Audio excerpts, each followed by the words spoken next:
Les cygnes sauvages, un conte de Hans Christian Andersen, lecture par Christophe Tabar. Bien loin d'ici, là où s'envolent les hirondelles lorsque l'hiver arrive chez nous, demeurait un roi qui avait 11 fils et une fille appelée Élisa. Les 11 frères, tous princes, allaient à l'école, la poitrine ornée d'une large décoration et l'épée au côté. Ils écrivaient avec des crayons de diamant sur des tablettes d'or, et ils savaient réciter par cœur d'une manière parfaite. Enfin tout chez eux annonçait qu'ils étaient des princes. Leur sœur Élisa, assise sur un petit banc de cristal, s'amusait à regarder un livre d'images dont le prix égalait celui de la moitié du royaume. Oui, ces enfants étaient bien heureux, mais ce bonheur ne devait pas durer toujours. Leur père, qui était roi de tout le pays, épousa en secondes noces une méchante reine qui n'avait guère à cœur le bonheur des enfants. Dès le premier jour, ils s'en aperçurent. Il y avait fête au château. Les enfants jouaient et beaucoup d'étrangers affluaient. Mais au lieu de donner aux enfants, comme à l'ordinaire, des gâteaux et des pommes rôties, elle leur fit servir du sable dans une tasse de thé en disant qu'ils pouvaient faire comme si c'était quelque chose de bon. La semaine suivante, elle envoya la petite Élisa à la campagne, chez des paysans, et quelque temps après, elle dit tant de vilaines choses au roi sur le compte des pauvres princes qu'il ne s'inquiétait plus d'eux. « Envolez-vous par le monde et tirez-vous d'affaire vous-même, dit la méchante reine. Envolez-vous comme de grands oiseaux sans voix. » Mais elle ne put leur faire autant de mal qu'elle aurait voulu, car ils se changèrent en 11 magnifiques cygnes sauvages. Ils poussèrent un cri bizarre et s'élevèrent au-dessus du parc et de la forêt. Le lendemain matin, ils passèrent devant la maison où leur sœur Élisa était couchée et dormait dans la chambre du paysan. Ils planèrent sur le toit, tendirent leurs longs cous et battirent des ailes. Mais personne ne les entendit, ni ne les aperçut. Puis ils regagnèrent les nuages, s'envolèrent par le monde, et ne s'arrêtèrent que dans une grande forêt sombre qui s'étendait jusqu'au bord de la mer. La pauvre petite Élisa jouait dans la chambre du paysan avec une feuille verte, car elle n'avait point d'autre joujou. Elle y fit un trou et regarda au travers du côté du soleil. Elle crut apercevoir au loin les yeux brillants de ses frères, et chaque fois qu'elle sentait sur ses joues les rayons de l'astre éblouissant, c'était pour elle comme si ses frères la couvraient de baisers. Ainsi se passa un jour après l'autre. Si le vent agitait les grandes haies de roses plantées devant la maison, il leur soufflait « Qu'y a-t-il au monde de plus joli que vous ?» Mais les roses secouaient la tête et répondaient « La petite Élisa ?» Le dimanche, lorsque la vieille était assise devant sa porte, lisant son livre de prière, le vent tournait les feuilles et disait au livre « Qui peut être plus pieux que vous ?» Le livre de prière répondait « La petite Élisa ». Et lui, comme les roses, disait la vérité. Ayant atteint l'âge de 15 ans, Élisa retourna au château. La reine, voyant sa beauté, se mit fort en colère, et conçut pour elle une haine terrible. Elle aurait bien voulu la changer comme ses frères en cygne sauvage, mais elle ne l'osait pas encore, car le roi avait grand désir de voir sa fille. Le lendemain matin, la reine se rendit à la salle de bain, qui était construite de marbre orné de coussins moelleux et de tapis magnifiques. Là, elle prit 3 crapauds, déposa un baiser sur chacun d'eux et dit à l'un « Place-toi sur la tête d'Élisa lorsqu'elle viendra au bain, afin qu'elle devienne aussi stupide que toi. Place-toi sur son front, dit-elle à l'autre, afin qu'elle devienne aussi laide que toi et que son père ne puisse la reconnaître.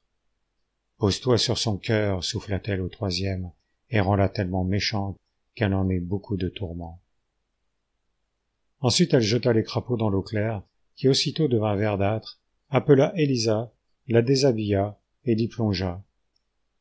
À l'instant même, un des crapauds se plaça sur ses cheveux, l'autre sur le front, et le troisième sur son cœur. Mais Élisa ne parut pas s'en apercevoir. Lorsqu'elle se leva, 3 fleurs rouges de pavot apparurent à la surface de l'eau. Si les animaux n'avaient pas été venimeux et embrassés par la sorcière, c'est en roses gracieuses qu'ils eussent été changés.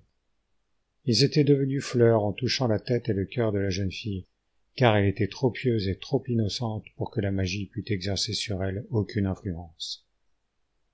La méchante reine, voyant ces maléfices impuissants, se mit à frotter la jeune fille avec du jus de noix, ce qui lui rendit la peau toute noire. Puis elle enduisit son charmant visage d'un onguent fétide et embrouilla sa belle chevelure, de sorte qu'il était impossible de la reconnaître. Aussi son père, en la voyant, s'effraya et dit que ce n'était pas là sa fille. Il n'y avait personne qui la reconnût, excepté le chien de garde et les hirondelles. Mais que pouvaient dire en sa faveur ces pauvres animaux? Alors Élisa pleura et pensa à ses 11 frères qui tous étaient absents. Profondément affligée, elle s'échappa du château, traversa les champs et les marais et s'enfonça dans une vaste forêt. Elle ne savait pas où elle voulait aller. Son unique désir était de retrouver ses frères qui, sans doute comme elle, avaient été chassés dans le monde. La nuit arriva bientôt. La jeune fille avait perdu son chemin. Épuisée de fatigue, elle se coucha sur le gazon moelleux, fit sa prière du soir et appuya sa tête sur un tronc d'arbre. Partout régnait un profond silence.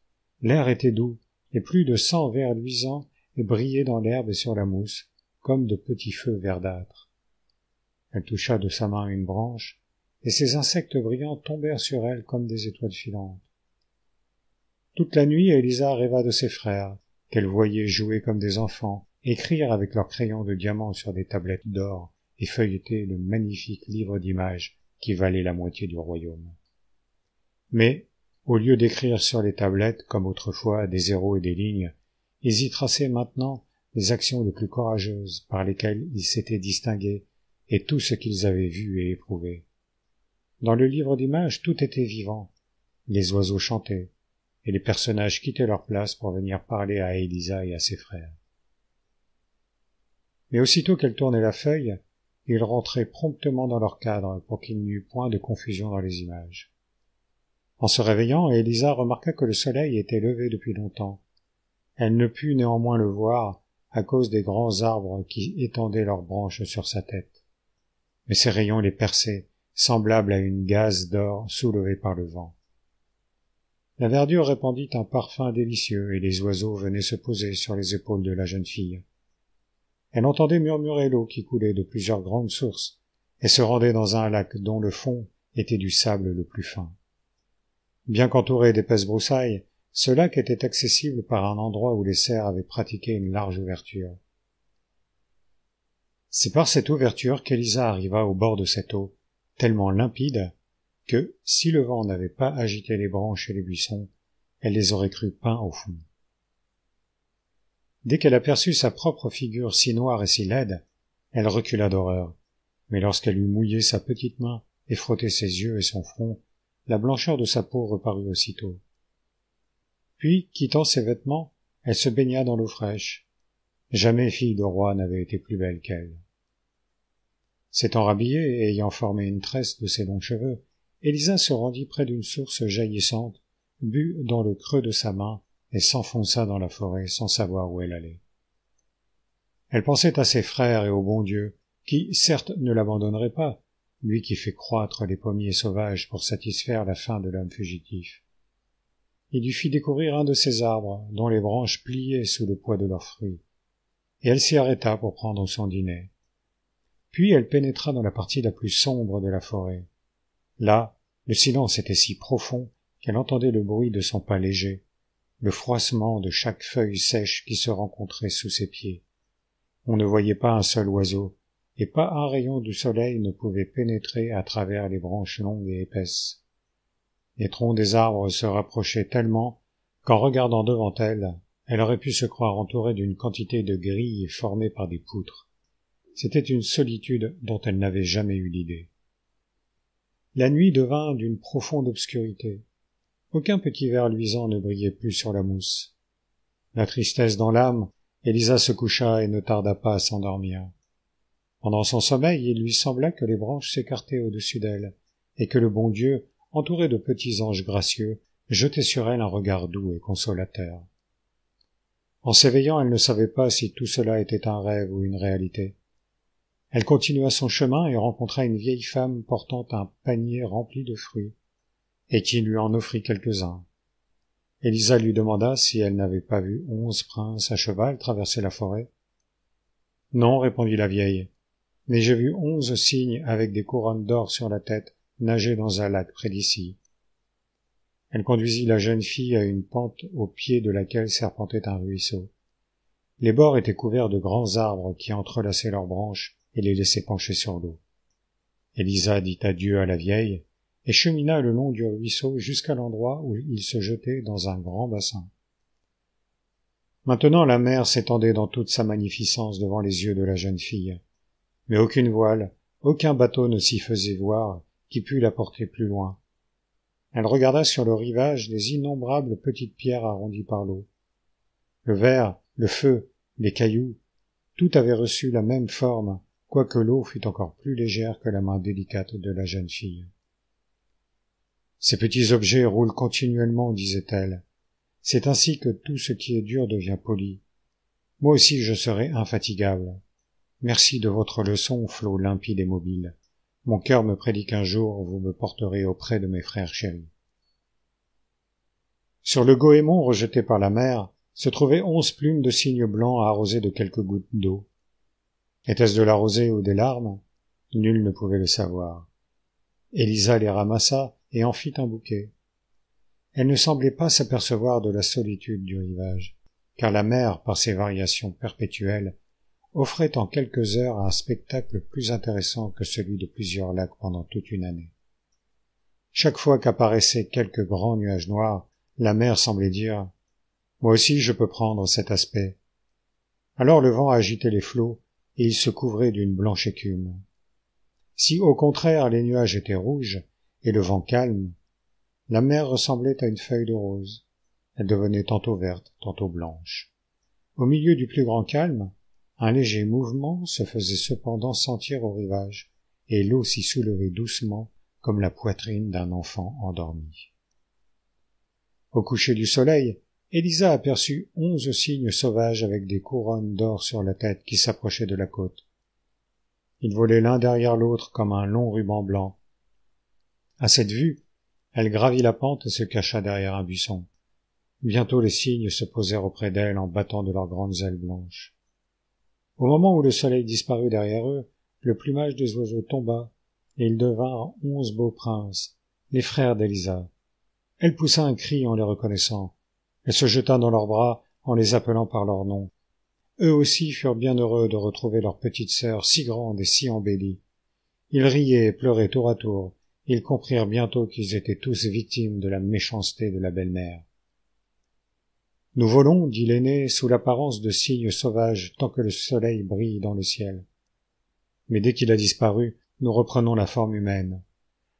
C'est pourquoi nous devons toujours, au coucher du soleil, chercher un point d'appui pour nos pieds, car en continuant à voler vers les nuages, nous retomberions comme des hommes dans l'abîme.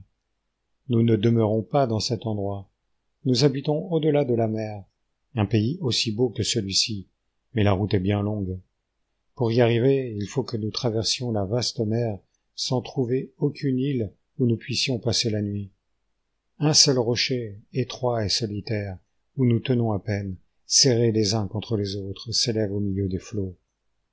Lorsque la mer est grosse, nous sommes parfois couverts par les vagues, et cependant nous remercions Dieu de cet asile. Là nous passons la nuit sous forme humaine. C'est le seul moyen qui nous reste de revoir notre chère patrie, car il nous faut, pour faire notre traversée, les 2 plus longs jours de l'année. Il ne nous est permis de visiter notre pays natal qu'1 fois par an. Pendant 11 jours nous pouvons rester ici, et alors nous nous élevons au-dessus de la grande forêt d'où nous apercevons le château qui nous a vu naître, et où réside notre père, la haute tour de l'église où notre mère a été enterrée. Les arbres et les buissons semblent être nos parents. Les chevaux sauvages courent dans les prairies comme du temps de notre enfance. Les charbonniers y entonnent encore les vieilles chansons que nous écoutions avec tant de plaisir. Enfin, c'est ici notre patrie, vers laquelle nous tendons toujours, et où nous venons de te retrouver, bonne petite sœur.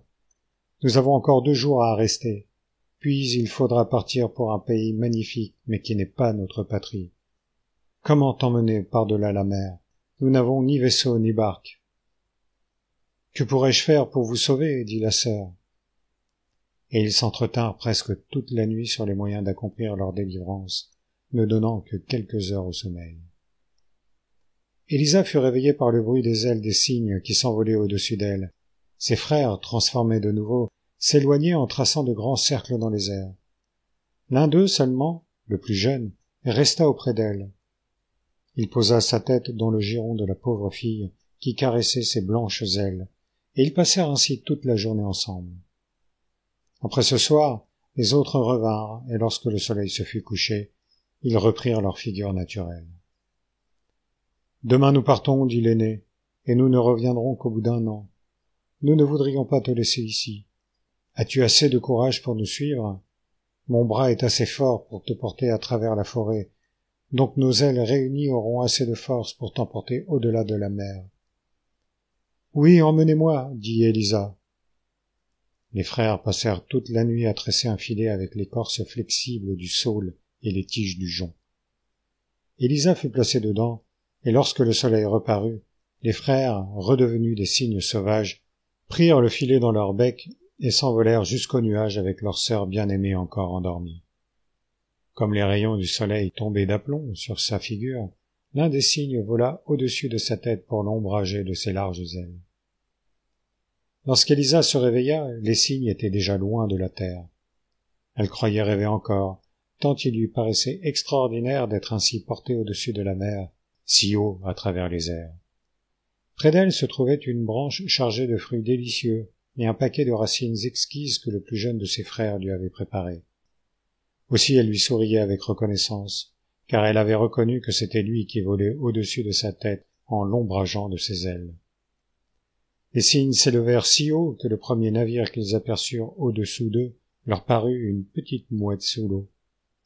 Derrière eux était un grand nuage semblable à une montagne. Élisa y vit son ombre et celle des 11 cygnes, grands comme des géants. C'était le tableau le plus admirable qu'elle eût jamais contemplé.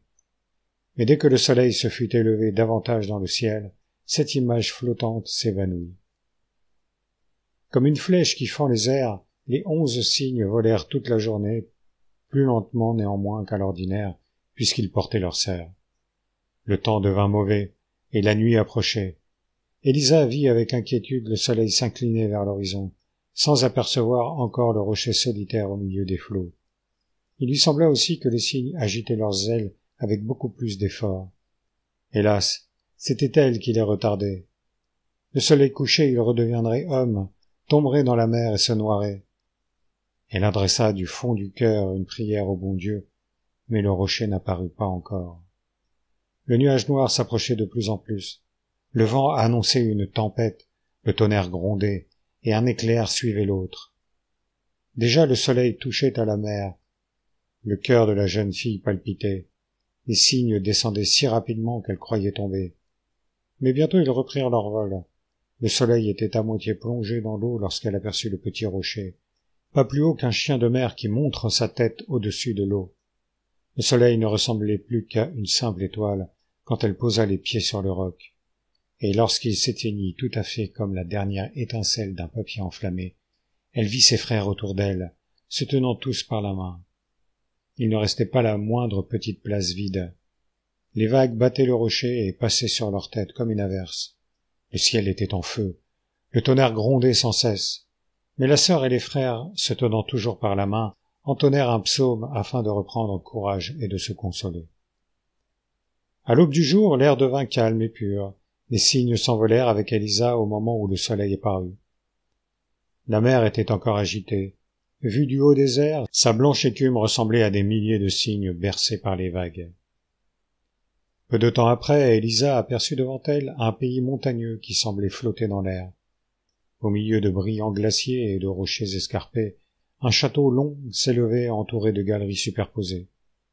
Au pied de ce château s'étendaient des forêts de palmiers et poussaient des fleurs magnifiques, aussi grandes que les roues d'un moulin. La jeune fille demanda si c'était le pays où ils se rendaient, mais les cygnes secouèrent la tête pour dire non, car ce palais admirable, changeant continuellement d'aspect, n'était que la résidence de la fée Morgane. Jamais homme n'en avait franchi le seuil. Pendant qu'Élisa considérait ce spectacle, les montagnes, les forêts et le château s'écroulèrent tout à coup, et à leur place apparurent 20 églises superbes, toutes pareilles avec leurs hautes tours et leurs fenêtres en ogive. Elle s'imagina entendre la musique de l'orgue, mais ce n'était que la musique des vagues. Elle était déjà tout près de ces églises, lorsque subitement elle les vit se transformer en une flotte complète qui naviguait au-dessous d'elle. Un moment après, il ne restait plus qu'un brouillard planant sur les eaux. Enfin, elle découvrit le pays où il devait se rendre. C'étaient des montagnes bleues avec des forêts de cèdres, des villes et des châteaux. Longtemps avant le coucher du soleil, elle se trouvait assise sur un rocher, devant une grande caverne entourée de plantes rampantes qui ressemblaient à des tapis brodés. « Maintenant, nous allons voir ce que tu rêveras cette nuit, dit le plus jeune des frères, en montrant à Élisa sa chambre à coucher. Puissais-je rêver des moyens de vous venir en aide, répondit-elle. Et, cette pensée l'absorbant tout entière, elle se mit à invoquer l'appui du bon Dieu. Jusque dans son sommeil, elle ne cessa de prier.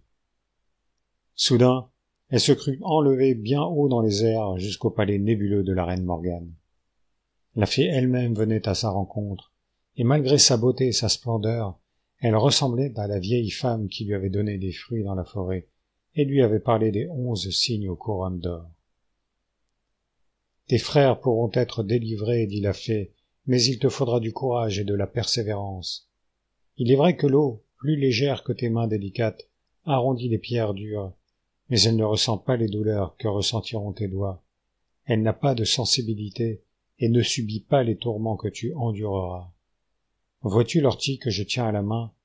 Il en pousse beaucoup de pareilles autour de la caverne où tu dors, mais celles qui viennent sur les tombes du cimetière sont les seules bonnes. N'oublie rien de ce que je te dis. Tu les cueilleras, quoique ta peau en les touchant se couvre d'ampoules.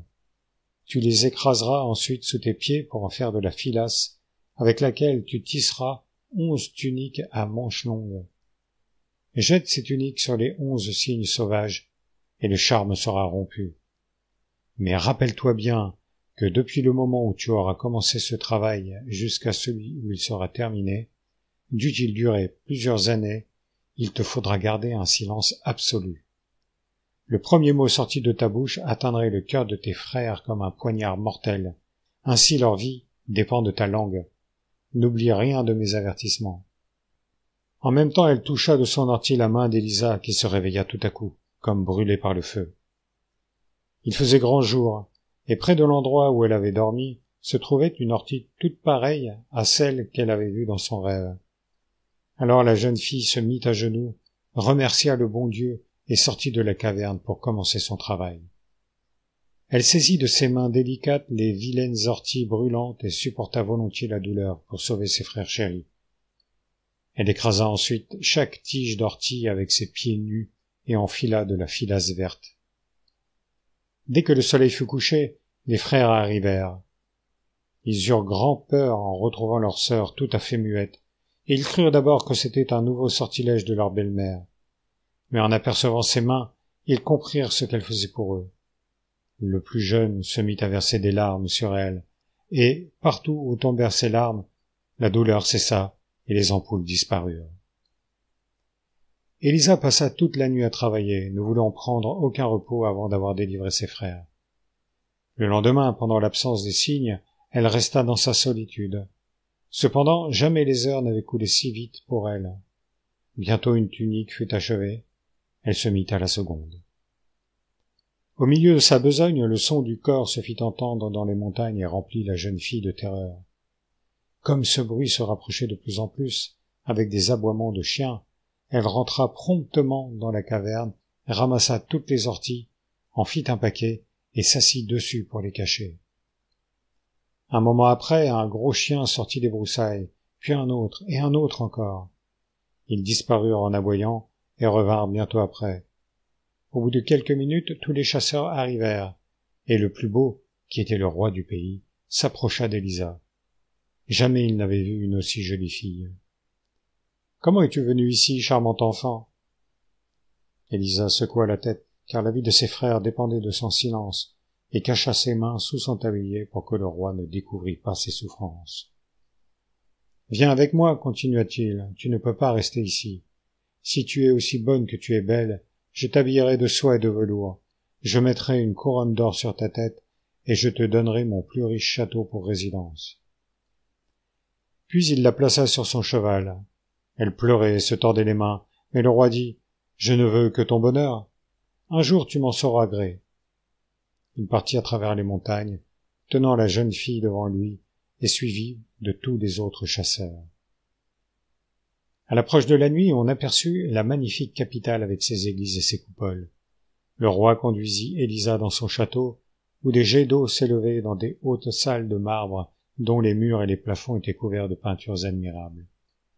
Mais, au lieu de regarder toute cette magnificence, Élisa pleurait et se désolait. Cependant les dames du château la revêtirent d'habits royaux, tressèrent des perles dans ses cheveux, et couvrirent ses mains blessées de gants fins et moelleux. Elle était si admirablement belle dans cette parure que tous les courtisans s'inclinèrent devant elle jusqu'à terre, et que le roi la choisit pour épouse, quoique l'archevêque secouât la tête en murmurant que cette jolie fille de la forêt n'était peut-être qu'une sorcière qui éblouissait les yeux et ensorcelait le cœur du roi. Mais le roi, sans y prendre garde, fit jouer de la musique et servir les plats les plus exquis. Les plus belles filles du pays formèrent des danses autour d'Élisa et la conduisirent par des jardins parfumés dans des salons magnifiques. Cependant, aucun sourire ne parut sur ses lèvres ou dans ses yeux. La douleur seule s'y montrait comme son éternel partage. Enfin, le roi ouvrit la porte d'une petite chambre où Élisa devait dormir. Cette pièce était ornée de précieux tapis verts qui rappelaient exactement la caverne d'où elle sortait. Sur le sol se trouvait le paquet de filasse provenant des orties, et au plafond était suspendue la tunique qu'elle avait tissée. Un des chasseurs avait emporté tout cela comme des curiosités. « Tu pourras rêver ici à ton ancienne demeure, dit le roi. Voici le travail qui t'a occupé. Au milieu de la splendeur qui t'entourera, tu seras contente de penser quelquefois au temps passé. » En voyant les objets qu'elle avait tant à cœur de garder, Élisa sourit et le sang reparut sur ses joues. Elle pensa au salut de ses frères et baisa la main du roi, qui la pressa sur son cœur et fit annoncer leur mariage au son de toutes les cloches. La belle fille muette de la forêt était devenue la reine du pays. Il est vrai que quelques méchants propos arrivèrent jusqu'à l'oreille du roi, mais il ne les prit pas à cœur, et le mariage fut célébré. L'auteur de ces propos lui-même fut obligé de placer la couronne sur la tête d'Élisa, et il eut la méchanceté de la serrer outre mesure autour du front. Mais Élisa n'en ressentit aucune douleur, car il n'y avait pas pour elle d'autre tourment que la destinée de ses frères. Quoique sa bouche fût muette, puisqu'une seule parole leur eût coûté la vie, ses regards témoignaient une profonde affection pour le bon roi qui ne voulait que son bonheur. Tous les jours elle l'aimait de plus en plus. Aussi elle aurait pu se confier à lui et lui raconter ses souffrances, mais il fallait qu'elle restât muette pour mener son œuvre à bonne fin. La nuit, elle se rendait secrètement dans la petite chambre décorée comme la taverne. Elle y acheva 6 tuniques l'une après l'autre. Elle allait recommencer la 7e lorsque la filasse manqua. Elle savait bien que les orties indispensables à son travail poussaient au cimetière, mais elle était obligée de les cueillir elle-même. Et comment y arriver? Ah, qu'est-ce que la douleur de mes doigts en la comparant à celle de mon cœur? Je me risquerai, le bon Dieu me viendra en aide. Tremblante comme si elle allait commettre une mauvaise action, elle se glisse à la lueur de la lune dans le jardin, parcourt les longues allées, traverse les rues solitaires et arrive au cimetière. Elle y aperçoit, sur une des plus larges pierres tumulaires, un cercle d'affreuses sorcières qui déterrent les cadavres et en dévorent la chair. Élisa est obligée de passer devant elle. Les sorcières la poursuivent de leurs regards infernaux, mais la jeune fille récite sa prière, cueille les orties brûlantes et les rapporte au château. Mais un des courtisans l'avait vue.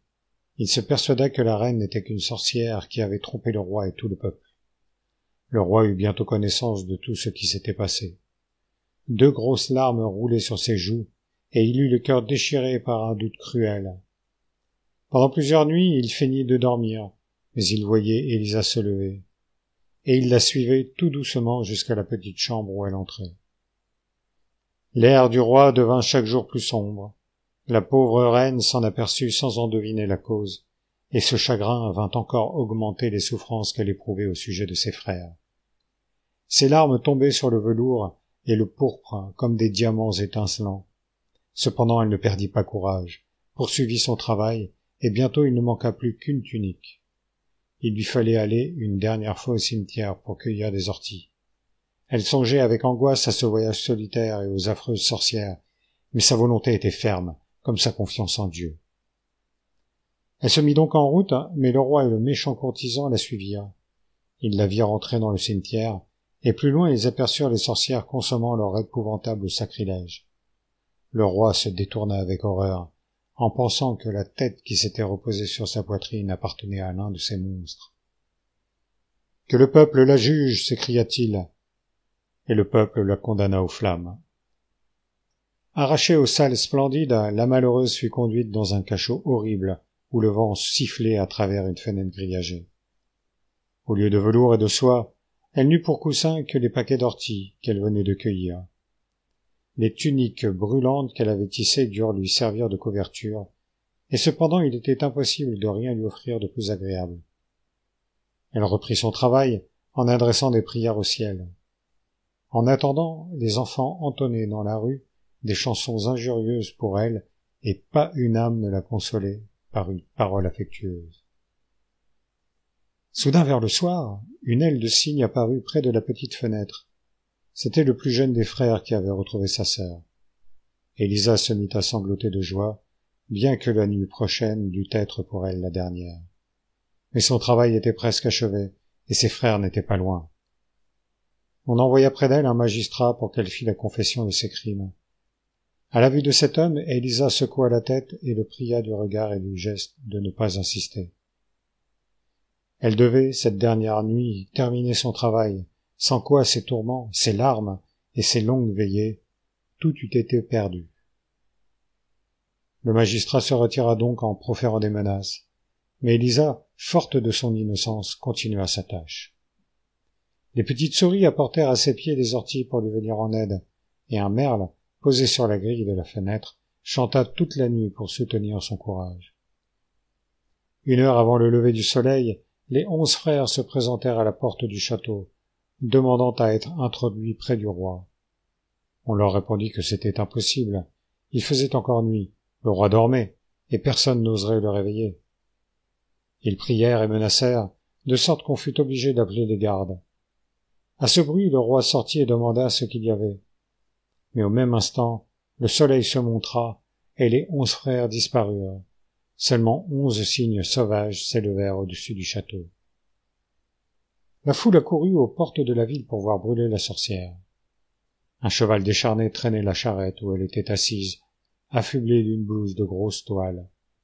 Sa longue et belle chevelure tombait autour de sa tête, ses joues étaient d'une pâleur mortelle, et ses lèvres s'agitaient doucement, tandis que ses doigts tissaient toujours la filasse verte. Même sur le chemin de la mort, elle n'avait pas voulu interrompre son travail. Les 10 tuniques étaient à ses pieds, elle achevait la 11e. Cependant la populace se moquait d'elle et l'injuriait. « Regardez donc comme elle marmotte la sorcière. Ce n'est pas un livre de prière qu'elle tient à la main. Elle continue ses maléfices jusqu'au dernier moment. Arrachons-lui cette mauvaise étoffe pour la déchirer en 1000 morceaux. » Des mains brutales allaient saisir l'infortunée lorsque parurent les 11 cygnes blancs. Ils se placèrent autour d'elle, sur la charrette, et agitèrent leurs grandes ailes. La foule recula effrayée. « C'est un avertissement du ciel, elle est sans doute innocente », dirent quelques-uns tout bas, mais personne n'osait répéter ces paroles à voix haute. En ce moment, le bourreau prit la main de la victime. Alors elle jeta promptement les 11 tuniques sur les cygnes, et à l'instant même, ils se changèrent en 11 beaux princes. Le plus jeune avait encore une aile à la place d'un bras. Une des manches de la tunique n'était pas achevée.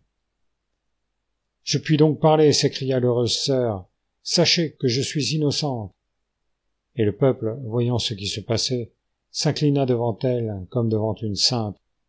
Mais la reine, succombant à tant d'émotions, tomba évanouie dans les bras de ses frères. « Oui, elle est innocente, » dit le frère aîné, et il raconta toute la vérité. Pendant son récit, il se répandait un parfum pareil à celui de 1000 roses, car chacun des morceaux de bois qui formaient le bûcher avait pris tout à coup racine et se couvrait de fleurs et de feuilles.